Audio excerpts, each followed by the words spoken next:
Okay, so let's take a look at how you can install Composer dependency manager for PHP. So first thing, I have went to getcomposer.org, and one more thing I have to do is I have to open terminal.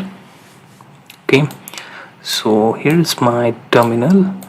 So I'm going to execute the command side by side. So let's go to download, and in case of Linux, as you can see, we don't have any installer, so we'll have to execute these commands one by one. So first command is basically copying the composer setup PHP file on our system, right?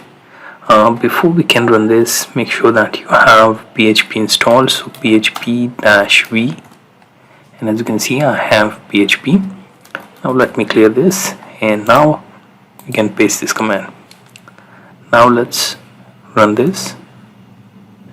As you can see, it has managed to copy this particular setup file.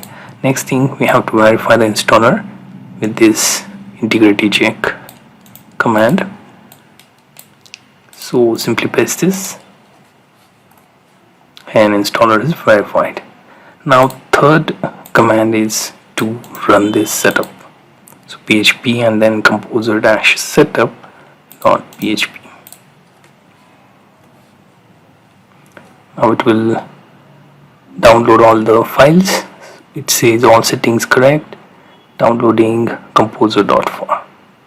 Now third thing is to remove this installer by typing in the final command, right? So let's run this, and that file is now removed. Now let's say,